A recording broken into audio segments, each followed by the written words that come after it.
Hello everyone, welcome to my YouTube channel Assam BS Center.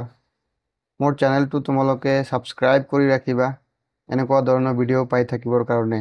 আজিৰ ভিডিওটোত আমি অখণ্ড সংখ্যাৰ হৰণৰ বিধিবিলাক আলোচনা কৰিম, যিবিলাক বিধি অনুশীলনী 1.2ৰ কাৰণে বহুত ইম্পৰ্টেণ্ট। এতিয়া প্ৰথম নিয়মটো হ'ল ধনাত্মক অখণ্ড সংখ্যাক ধনাত্মক অখণ্ড সংখ্যাৰে হৰণ। যেনেকুৱা 6 হৰণ 2 সমান সমান 3 আহিছে। 2 এর 1 গুণ 2, 2 এর 3 গুণ 6। এটা অখণ্ড, এটা ধনাত্মক অখণ্ড সংখ্যাক যদি আৰু এটা ধনাত্মক অখণ্ড সংখ্যাৰে হৰণ কৰোঁ, তেনেহ'লে ইয়াৰ হৰণ ফলটো এটা ধনাত্মক অখণ্ড সংখ্যাই পাম। তাৰপিছত দুটা ধনাত্মক অখণ্ড সংখ্যাৰ হৰণফল সদায় ধনাত্মক হ'ব। ইয়াৰ সিদ্ধান্তটো কি হ'ব যে দুটা ধনাত্মক অখণ্ড সংখ্যাৰ হৰণফল সদায় ধনাত্মকেই হ'ব। তাৰপিছত নিয়মটো হ'ল এটা ধনাত্মক অখণ্ড সংখ্যাক ঋণাত্মক অখণ্ড সংখ্যাৰে হৰণ আৰু ঋণাত্মক অখণ্ড সংখ্যাক ধনাত্মক অখণ্ড সংখ্যাৰে হৰণ। আগৰ অনুশীলনটোত আমি পঢ়িছোঁ পূৰণৰ উক্তি, যেনেকুৱা 2 পূৰণ -5 থাকিলে কি হ'ব 5 ৰ 2 গুণ 10 প্লাছ আৰু মাইনাছ পূৰণ হয় কি হ'ব মাইনাছ। পূৰণ ফলটো কি আহিব -10। কিন্তু এইটো অনুশীলনীত আমাৰ হৰণৰ বিষয়ে পঢ়িব লাগিব। যেনেকুৱা -10 হৰণ 2 কৰিলে কিমান পাম -5 পাম। কেনেকৈ 2 এৰ 1 গুণ 2 আৰু 5 ৰ 2 গুণ 10, মাইনাছটো যেহেতু আছে মাইনাছটো থাকি যাব। আৰু তাৰপিছত যদি এটা ঋণাত্মক অখণ্ড সংখ্যাক আন এটা ঋণাত্মক অখণ্ড সংখ্যাৰে হৰণ কৰোঁ, তেনেহ'লে মাইনাছটো আৰু মাইনাছটো কেনচেল যাব। 5 ৰ 1 গুণ 5, 5 ৰ 2 গুণ 10 হ'ব। এনেকৈ উত্তৰটো আমাৰ ধনাত্মক অখণ্ড সংখ্যা আহিব। ইয়াৰ পৰা আমি কি বুজি পালোঁ যে এটা ঋণাত্মক অখণ্ড সংখ্যাক যদি ধনাত্মক অখণ্ড সংখ্যাৰে হৰণ কৰোঁ, হৰণ ফলটো ঋণাত্মক পাম। আৰু এটা ঋণাত্মক অখণ্ড সংখ্যাক যদি অন্য এটা ঋণাত্মক অখণ্ড সংখ্যাৰে হৰণ কৰোঁ, তেনেহ'লে হৰণ ফলটো আমি ধনাত্মক পাম।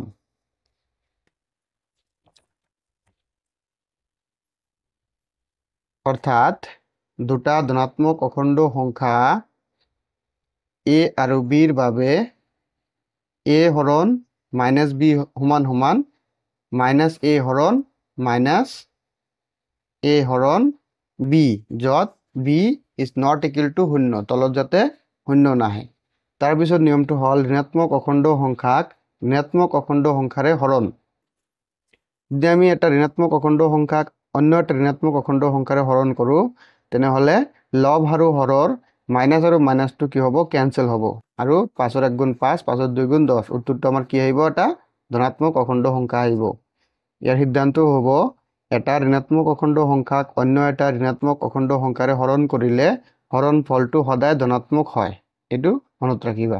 আৰু নিয়মটো ইয়াতে দিয়া আছে, যেনেকুৱা -a হৰণ -b সমান সমান a হৰণ b হ'ব, য'ত b not equal to 0, তলত যাতে 0 নহয়। তাৰপিছত অখণ্ড সংখ্যাৰ হৰণৰ বিধিসমূহ।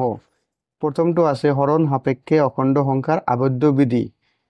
যে অখণ্ড সংখ্যাসমূহ হৰণ সাপেক্ষে আবদ্ধ হয় নে নহয়, এইটো নিয়মৰ দ্বাৰাই বুজিব পাৰিম।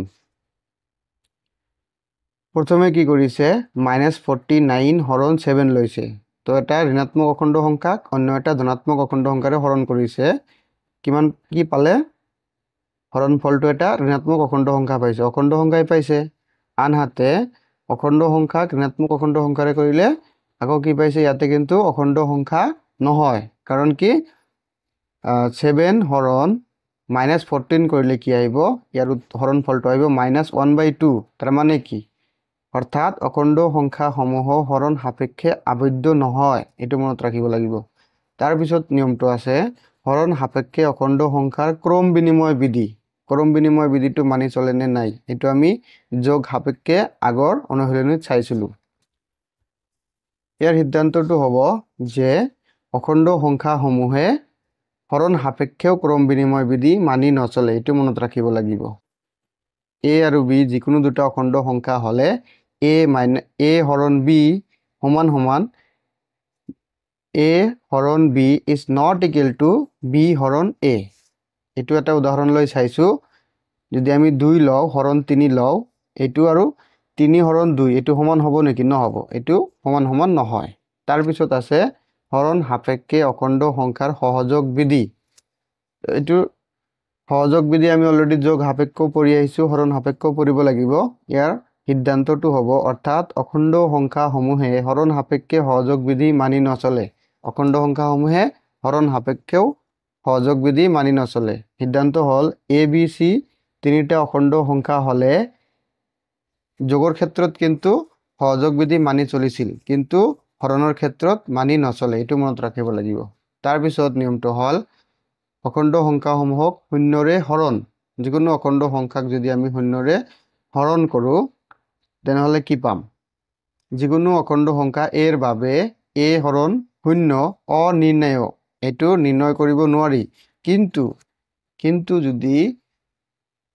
শূন্যক এৰে হৰণ কৰো তেনেহলে আমি হৰণ ফলটো কিমান পাম শূন্য পাম মানে ওপৰত যদি আমাৰ শূন্য থাকে লবটো যদি শূন্য থাকে তেনেহলে হৰণ ফলটো শূন্য পাম যত a is not equal to 0 তাৰ পিছত নিয়মটো হ'ল অখণ্ড সংখ্যাক 1 আৰু -1 ৰে হৰণ এই নিয়মটো মতে কি কয় যে যিকোনো অখণ্ড সংখ্যাক যিকোনো ইয়াৰ কেইটামান উদাহৰণ চাও যে -11 হৰণ 1 কৰিলে ইয়াৰ হৰণ ফলটো -11 পাম কাৰণ তলত 1 থকা নথকা একেই কথা তাৰ পিছত ঠিক একেদৰে -23 হৰণ 1 কৰিলে -23 পাম একেদৰে আমি পাই থাকিম আমি দেখা পালো যে যিকোনো ঋণাত্মক অখণ্ড সংখ্যাক 1 ৰে হৰণ কৰিলে হৰণ ফলটো সেই ঋণাত্মক অখণ্ড সংখ্যাটোৱে পোৱা যায় তাৰমানে যিকোনো এটা অখণ্ড সংখ্যাক 1 ৰে হৰণ কৰিলে সেই ঋণাত্মক সংখ্যাটোৱে পাম তাৰ পিছত এতিয়া আমি কি কৰিম যিকোনো অখণ্ড সংখ্যা এৰ বাবে a হৰণ 1 কৰিলে a পাম a হয় এইবাৰ কোনো অখণ্ড সংখ্যাক -a ৰে হৰণ কৰি কি হয় চাও আহা এতিয়া অখণ্ড সংখ্যা লৈছো -6 হৰণ -1 মাইনাস আৰু -2 কেনসেল যাব উত্তৰ হৰণ ফলটো কিমান আহিব 6 আৰু 11 লৈ চাইছো 23 লৈ চাইছো ঠিক একেদৰে ওপৰৰ উদাহৰণ কেইটাত দেখা পালো যে কোনো অখণ্ড সংখ্যাক -1 ৰে হৰণ কৰিলে হৰণ ফলটো একেটা অখণ্ড সংখ্যাকে পোৱা নাযায় অখণ্ড সংখ্যা পোৱা নাযায় কাৰণ কি -6ক -1 ৰে হৰণ কৰি 6 পাইছো 6 হল কি এটা আমাৰ স্বাভাৱিক সংখ্যা গতিকে ইয়াৰ পৰা আমি সিদ্ধান্ত ললো সিদ্ধান্ত কৰিব পাৰো যে অখণ্ড সংখ্যাসমূহক -1 ৰে হৰণ কৰিলে বেলেগ এটা অখণ্ড সংখ্যাই পোৱা নাযায়